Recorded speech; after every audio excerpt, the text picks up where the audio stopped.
النهارده هقول لكم على 10 مسلسلات تركيه بجد من احلى المسلسلات اللي اتسمعت في تركيا، بجد تحفه. مش معنى كده ان ال10 مسلسلات دولت هم احلى مسلسلات، لا، انا كنت محتاره ما بين 30 مسلسل، مش هكدب عليكم، بس انا اخترت عشوائي ما عدا اول واخر مسلسل. هقول لكم ليه، فقولوا لي لو حبيتوا الفيديو ده وعايزين مسلسلات اكتر اعمل لكم بارت 2 بارت 3 وكده يعني. تمام، يلا بينا نبدا. بما اني اتولدت حرفيا على المسلسلات التركيه بسبب والدتي، ان هي حرفيا يعني فاطمه ومهند والكلام دول، فانا يعني عارفه كل المسلسلات التركيه، حريم السلطان. من ساعتها بقى بدات مشواري في المسلسلات التركيه. فبجد لو عايزين تلجأوا لحد عشان تعرفوا مسلسلات تركيه تحفه، يعني تتفرجوا على ال10 وانتم مغمضين من غير اي غرور، بس هيكون الشخص ده انا بجد، مش غرور ولا اي حاجه، بس انا بجد متفرجه على كل المسلسلات التركيه. فتعالى اقول لكم على 10 مسلسلات من احلى المسلسلات اللي اتعملت في تركيا بارت 1. يلا بينا. في حاجه عاوزه اقولها للناس اللي عاملين سبسكرايب، بس لو انتم مش عاملين سبسكرايب تقدروا تعملوا سكيب الحته دي واستنوا بقى لما اقول لكم على اول مسلسل. لو انتوا محتارين بقى تتفرجوا على انهي مسلسل الاول من ال10، ابداوا يا اما باول مسلسل هقوله لكم يا اما باخر مسلسل هقوله لكم، عشان دول بالنسبه لي التوب، بجد بعشقهم. فيلا بينا نبدا. طيب اول مسلسل هقول لكم عليه هو مسلسل انت وطني. هحاول اسيب لكم صوره للشخصيات. مسلسل بجد فظيع، هو مصنف تاريخي دراما رومانسي تحفه يا جماعه. هو 59 حلقه متقسم على موسمين، تحفه يعني حرفيا من احلى المسلسلات التاريخيه اللي اتعملت في العالم. مفيهوش غلطه، الحبكه، الاحداث، التمثيل، هتعيطوا هتضحكوا. وعشان برضو في ناس بتحب تعرف نهايه المسلسل قبل ما اتفرج عليه، وانا من الناس دي اللي هو لو مسلسل نهايته كئيبه مش هتفرج عليه. فمسلسل نهايته واقعيه وسعيده جدا، حلو يعني، هو حلو بجد، اتفرجوا عليه عشان هو بجد حلو. طيب احكي لكم قصه المسلسل من غير اي حرق، ما تقلقوش. المسلسل في بدايه التسعينات، بيحكي عن ضابط تركي وعيلته، عايش مع عيلته بكل سعاده، هو ليه مكانه بقى في المجتمع، والضابط يعني شريف وبيحب الوطن والكلام ده. هيحصل حاجه هتخليه يتغدر بيه، وهيحصل فتره زمنيه، المفروض ان هو بناته كانوا صغيرين، هيحصل فتره زمنيه بتاع 7 سنين بناته بقى هيكبروا. الفتره الزمنيه دي هما كانوا بعيد عنه، ولما يرجع يظهر تاني هيكرهوه. بس يعني هما برضو بيحبوه، بس هو يعني هيعمل حاجه هيخلي كل الناس تكرهه. انا مش عايزه احرق لكم، بس يعني المسلسل بيحكي عن احتلال اليونان لتركيا، وازاي بعد كده الاحتلال ده هيمشي والكلام ده كله. بس المسلسل فيه قصتين حب، او 3 قصص حب، بجد تحفه. مسلسل بجد حرفيا عيطت فيه، ضحكت فيه، حبيت فيه الشخصيات من كتر ما هو فعلا تحفه. المسلسل احداث، قصه، تمثيل، ولا غلطه، بجد ولا غلطه. انا يعني ارشح لكم 100% ان انتوا لازم تتفرجوا عليه. لو ما اتفرجتوش عليه يا بختكم، انا بحقد عليكم ان انتوا ما اتفرجتوش عليه عشان هو بجد تحفه. تاني مسلسل هقول لكم عليه وحرفيا هو ليه ملايين بيحبوه وانا واحده منهم، هو مسلسل القضاء، لسه خلصان من قريب. المسلسل 95 حلقه، هو طويل شويه بس بجد حرفيا لما تشغلوا حلقه انتوا خلاص حلقه هتجر حلقه هتجر حلقه، مش هتناموا من كتر ما انتوا حرفيا طبقتوا عليه. تصنيفه دراما، اكشن، جريمه، في كل حاجه حرفيا، بس هو مفيهوش كوميدي. يعني لو انتوا بتحبوا الكوميدي فده مفيهوش كوميدي خالص، يعني حاجات بسيطه جدا. بصوا بقى قصته، انا مش عايزه يعني حرفيا اي كلمه هقولها هتحرق لكم المسلسل. من اول دقيقه في المسلسل صدمات خد صدمات، بجد مسلسل تحفه، هيشدكم اثاره، فبجد تحفه. بيحكي يعني عن مدعي عام ومحاميه، يعني هي كانت بتحقق في قضيه، هتكتشف حاجه في القضيه دي بقت قضيه شخصيه ليها. انا مش عايزه احرق لكم المسلسل، بس هو بجد تحفه. وبيحكي بقى عن القانون والقضايا والتحقيق وكل حاجه بقى من ناحيه فاهمين انتوا فاهمين. مسلسل بجد يعني لازم تتفرجوا عليه لو بتحبوا بقى الحاجات الاكشن، الدراما، الاثاره، الجريمه، حرفيا دماغكم هتشتغل في المسلسل ده. نيجي بقى للمسلسل اللي بعد كده، وهو اصلا علامه من علامات المسلسلات التركيه بجد، لا دوت انا لغايه دلوقتي مش عارفه اعمل منه موف اون. مسلسل خطير يا جماعه، الحفره، انا مش محتاجه اتكلم عنه. هو 131 حلقه متقسم على 4 مواسم، ويا ريت يعملوا منه 10 مواسم. انا بجد مسلسل مش قادره اتخطاه من كتر جماله حلاوته، ان انا حرفيا ما كنتش بجري دقيقه من المسلسل من كتر ما هو فعلا تحفه. المسلسل بيحكي عن اخطر حي في تركيا اللي هو اسمه الحفره. الحي دوت الاهالي كلها عارفه بعض وبيساندوا بعض. المسلسل بجد يعني تحفه، أنا مش قادره اوصف لكم، مش عارفه يعني اشرحه لكم من كتر ما هو فعلا فيه كميه احداث مهوله، بس بيحصل كميه صراعات من ناس بره الحي. انا مش عايزه احرق لكم المسلسل بره الحي، فالناس اللي جوه الحي يعني هيحصل ما بينهم صراعات زي ما بقول لكم. بس بجد المسلسل فظيع، واسلحه واكشن بقى مهول، تحفه مسلسل بجد. كل اللي اقدر اقول لكم عليه ان هو فعلا علامه من علامات المسلسلات التركيه، رهيب. والمسلسل فيه كذا قصه حب، ما تقلقوش عشان لو انتوا كمان بتحبوا المسلسلات الرومانسيه شبهي. طيب المسلسل اللي بعد كده وتقريبا ده رابع مسلسل بجد، نفصل بقى شويه عن الجريمه والاكشن والكلام ده، جايبه لكم حاجه بونبونيه كده، رائحه الفراوله. وهو باين من اسمه ان هو مسلسل فراولايه، مسلسل خفيف لذيذ لو عايزين تضحكوا، عايزين تفصلوا عن العالم الخارجي وتضحكوا كده وتطلعوا من الاكتئاب. المسلسل ده بجد تحفه، اسمه رائحه الفراوله. هو متصنف كوميدي رومانسي، وهو 23 حلقه، مسلسل خفيف لذيذ هتخلصوه في 3 ايام حرفيا بالكتير. قصه المسلسل باختصار ان هو عندنا شاب من عيله غنيه جدا، متعجرف مغرور، بيجري ورا البنات، مش حامل هم اي حاجه في الدنيا، اهله بيصرفوا عليه، سفر كل شهر. فكان في يوم من الايام مسافر زي السفريات اللي بيسافرها، وعندنا البنت البطله يعني هي والدها توفى، فبتدور على شغل، ظروفهم مش الطف حاجه، بنوته فقيره، فسافرت تدور على شغل وهتقابلوا هناك، وهيحصل ما بينهم مواقف هتخليهم يكرهوا بعض،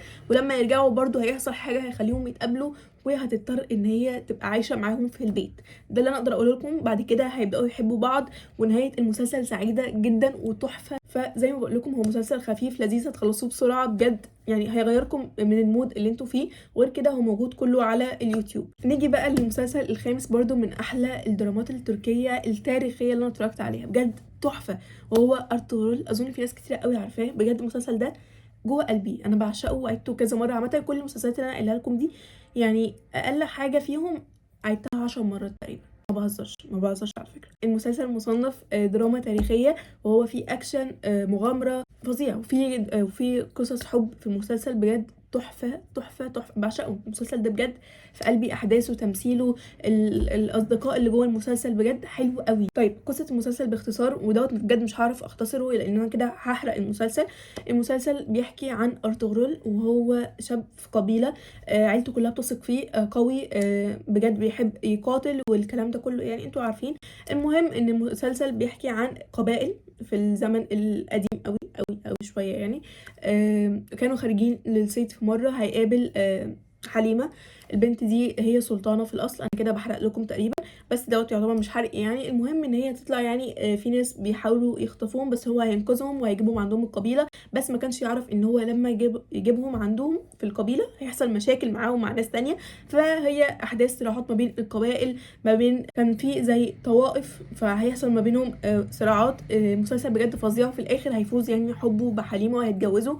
بس المسلسل بجد قصته تحفه تحفه تحفه، والصراعات، الاحداث، الخناقات، كل حاجه تحفه في المسلسل ده. فلو انتوا بتحبوا برضو المسلسلات التاريخيه لازم تتفرجوا على المسلسل ده، تحفه. طيب المسلسل اللي بعد كده، لو انت او انتي من الناس اللي متفرجتوش على المسلسل ده فانتوا ما عشتوش طفوله، بجد من مسلسلات الطفوله اللذيذه الخفيفه اللي بجد تفصلكم برضو عن العالم الخارجي. مسلسل حب للايجار، يعني اظن 3/4 معظمنا عارفينه يعني. تحفه، مسلسل بجد تحفه.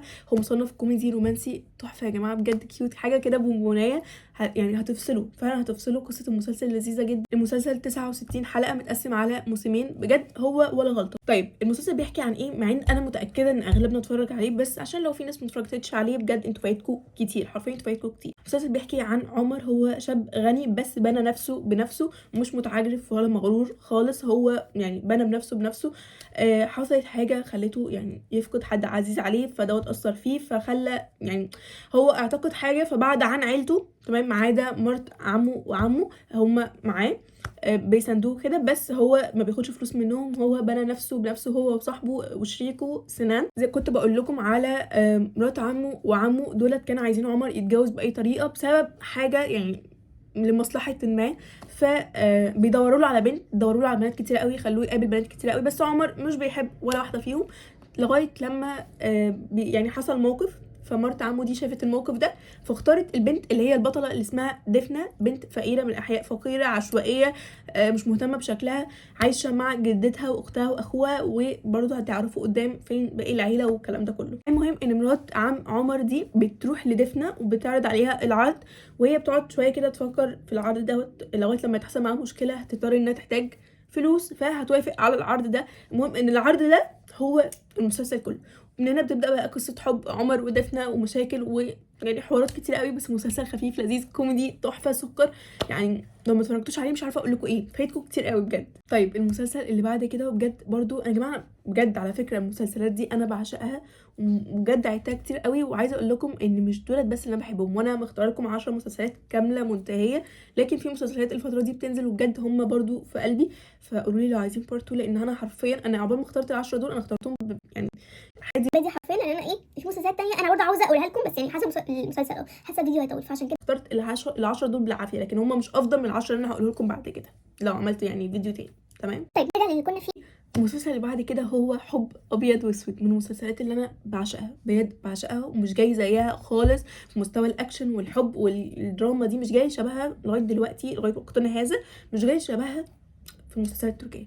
تحفه يا جماعه بجد، حاجه كده ابيض واسود. هو ابيض واسود، حب ابيض واسود، هو ابيض واسود. المسلسل مصنف دراما اكشن جريمه، وهو رومانسي برضو، وغير كده 32 حلقه. طيب قصه المسلسل باختصار شديد، عندنا فرحات واصلي، هما دولت الابطال. فرحات شخص مسلم مافيا، يعني ماضيه اسود وحاضره اسود، وهو يعني شخص يعني كل حاجه فيه بيعشق اللون الاسود، حتى بيته اسود. فيعني هو شخص ظالم جدا ما عندوش مشاعر، لغايه لما هيقابل اصل دي في مشكله هي هتقع فيها. كانت رايحه هي طبيبه هتروح تسعف حد، تمام، هتلاقي نفسها وقعت في ورطه، وهي يا ريتها ما راحت. المهم بسبب الورطه دي هتقابل بقى فرحات. المهم زي ما بقول لكم، المفروض اصل دي لما شافت الحاجه اللي هي كانت المفروض ما تشوفهاش، ففرحات شافها انها شافت المشكله دي. انا مش عايزه احرق لكم الحدث يعني، بس هو حاجه كانت المفروض ما تشوفهاش، لو قالت للشرطه يعني هيحصل مشكله. فاخد اوامر فرحات ان هو يخلص عليها. فهو يعني اعجب بيها سنه كده، فاهمين؟ فعرض عليها عرض يعني ما يخلصش عليها ويتجوزوا. طبعا الحوار ده صعب جدا، لان اصلا اصلي اخوها شرطه، فيعني لكم ان تتخيلوا. في الاخر وافقت. احداث فظيعه. في الاول كانوا بيكرهوا بعض، بعد كده هتبدا انها تحبه، بعد كده هيتجوز. يعني هتشوفوا مسلسل بجد لذيذ تحفه، نهايته سعيده، هتغيره. مسلسل بجد تحفه تحفه، الحبكه، الاحداث، الخناقات، كل حاجه فيه فظيعه بجد. المسلسل ده انا بعشقه. المسلسل اللي بعد كده، ومجرد ما انا فكرت فيه فانا حاسه ان انا هدخل اعيده، هو موجود كله على اليوتيوب برضو، مسلسل نبضات قلب. ليك في الطب، مالكش في الطب، بتكره الطب، هتحب الطب غصب عنك حرفيا. فعيدته كتير جدا، يعني انا كنت خلصته في يوم عيدته تاني يوم، بكتر ما انا بجد حبيته جدا. تحفه.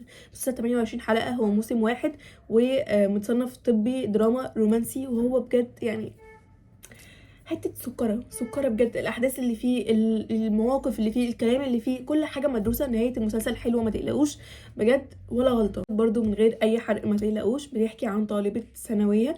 الطالبه دي بتعمل كل حاجه غلط حرفيا، ما اتعلمتش بسبب يعني هي بتعند اكتر في عيلتها.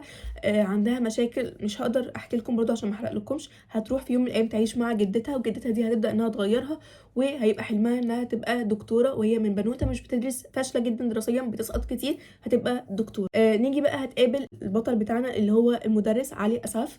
هتقابله كمدرس، وهو اللي هيكون بيدرس لها وهيساعدها كتير انها تبقى طالبه شاطره. هيحصل حاجه بعد كده، هيبقى في فتره زمنيه مش كبيره في المسلسل، هيقابلوا بعد كده وهي بقت دكتوره، وهو راجع يبقى دكتور تاني، لان هو اصلا كان دكتور. هتعرفوا دوت بعد كده، مش عايزه احرق لكم، بس قصه لذيذه جدا، قصه حب تحفه، نهايه سعيده ما تقلقوش. وهيحصل احداث والحبكه والمستشفيات والحاجات اللي بتحصل في المستشفى. مسلسل فظيع، قصته حلوه جدا، نهايته حلوه ما تقلقوش، تحفه. طيب المسلسل اللي بعد كده هو مسلسل عرجوز اسطنبول. لو عايزين تلاقوا مسلسل اجواءه عيله، دفى، قصه بجد لذيذه خفيفه، مش معقده، بجد مسلسل لذيذ قوي. المسلسل 87 حلقه، هو 3 مواسم، والمسلسل بجد تحفه. هو مصنف دراما. قصه المسلسل بيحكي عن سوريا وفاروق. سوريا فقيره وفاروق غني، عندهم مجموعه شركات، وهم عيله كبيره جدا في اسطنبول، وعندهم بقى يعني اصول والكلام ده كله، وناس اغنياء جدا، وهم عيله مترابطه قوي، عيله صارمه يعني. ومامته بجد بتحب القوانين، بس هي في نفس الوقت هي طيبه بس مش قوي يعني. في الاول في الاخر هتحبوها. ده اللي انا اقدر اشرحه لكم عشان ما احرقلكمش المسلسل. ففي يوم من الايام فاروق كان عنده شغل في مكان تاني، واتقابل هو وسوريا عن طريق الصدفه، وهي عملت معاه موقف جدعانه من الاخر. ده اللي اقدر اقوله لكم عشان ما احرقش المسلسل. واول موقف دوت اتقابلوا فيه مع بعض، وعدى بسرعه جدا، وسلام سلام. بس هو علقت في دماغه، رجع يفتكر الموقف تاني وهو بيشتغل. بالليل في نفس اليوم اتقابلوا تاني، برضو مش هحكي لكم القصه قوي. من ساعه اليوم دوت هي بجد خلاص هو اعجب بيها جدا، لدرجه ان هم في خلال شهر كانوا اتجوزوا. فاتجوزوا بسرعه جدا. فسوريا بتكتشف ان نتيجه الجواز اللي حصل بسرعه عواقب كتيره قوي، خصوصا مع عائله فاروق، وخصوصا مامته. اللي حرفيا هتعمل لها كميه مصايب عشان يتطلقوا، هيتطلقوا في مره بس هيرجعوا ثاني يوم تقريبا، لانهم هيفهموا ان ده سبب مامته، فهيحصل كميه مشاكل كتيره قوي بسبب مامته لغايه لما هيبقى يعني هتقتنع قدام. بس المسلسل بجد فيه قصص كتيره قوي، فيه حكايات، فيه حكم، مسلسل لذيذ قوي، وقصه الحب اللي ما بينهم بجد كبيره وسكر، ويعني قد ايه هو متمسك بيها وهيساعدها. مسلسل حلو قوي، مسلسل بجد سكر ولازم تتفرجوا عليه في يوم من الايام، بجد حلو قوي. نيجي بقى لاخر مسلسل، وبجد المسلسل ده دايما انا بقول عليه ان هو انا لو في اوبشن لا قدر الله يعني ان انا افقد ذاكرتي هعمل ده عشان اتفرج على مسلسل تاني. مش قادره اتخطاه من 2019. انا اتفرجت عليه في فتره كورونا، تحفه. مسلسل بجد انا ماشيه في الشارع اي حد اعرفه معرفوش اتفرج على اشرح البحر الاسود، موجود كامل مدبلج ومترجم على اليوتيوب. النسختين احلى من بعض، من احلى المسلسلات اللي هتتفرجوا عليها مدبلجه. انا مش مع تيم الدبلجه خالص، بس في يوم كنت اقنعت اخويا انه يتفرج عليه، فهو اتفرج عليه مدبلج، اتفرجت معاه. الدبلجه بتاعته اكنهم بيتكلموا بجد، فالدبلجه كويسه والمترجم كويس. بجد مسلسل فظيع، وهو اشرح البحر الاسود تقريبا قلت لكم على اسمه. بجد انا 24 ساعه بقول لكم عليه على التيك توك، من كتر ما هو فعلا مسلسل ولا غلطه من مسلسلاتي فعلا توب 3 يعني. بجد انا بعشق المسلسل 64 حلقه 3 مواسم، كان نفسي يكون 500 حلقه، ما عنديش اي مشكله. بجد انا بعشق المسلسل ده، وكده هو مصنف دراما. المسلسل قصته يعني حرفيا يعني انتوا هتعيطوا، هتضحكوا، يعني هتدمعوا، هتفرحوا، هتزعلوا في المسلسل ده. كل المشاعر اللي موجوده ربنا خلقها لنا هتحسوها في المسلسل ده. طيب هقول لكم على قصه المسلسل اللي انا بعشقها، حرفيا بقولها كتير قوي من كتر ما انا بجد بحب المسلسل ده. عندنا طاهر وعندنا نفس، الاتنين كل واحد فيهم عايش في مدينه. نفس متجوزه وعندها طفل عنده 5 سنين، وطاهر مش متجوز لسه. عيله طاهر وجوز نفس عندهم شغل بيربطهم ببعض، فهيحصل ما بينهم اجتماع في يوم من الايام. الاجتماع دوت كان في بيت فيدات اللي هو جوز نفس. دوت كان اول لقاء ما بين طاهر وما بين نفس. هيحصل سنه اعجاب كده، بس طبعا ما ينفعش لان نفس متجوزه. في يوم من الايام اللي هو كان يوم الاجتماع دوت، مش عايزه احرق لكم، بس يعني هيحصل نفس هتهرب وبس. مش هقدر اقول لكم اكتر من كده، مش هقدر اقول لكم بجد اكتر من كده، مش هقدر بجد يعني. خلاص كده هحرق لكم المسلسل، انتوا لازم تكتشفوا كل حاجه فيه. فيعني اللي انا عايزه اقول لكم ان نفس هتهرب، فافهموا، وهيحصل قصه حب، ونهايه المسلسل سعيده جدا جدا جدا جدا.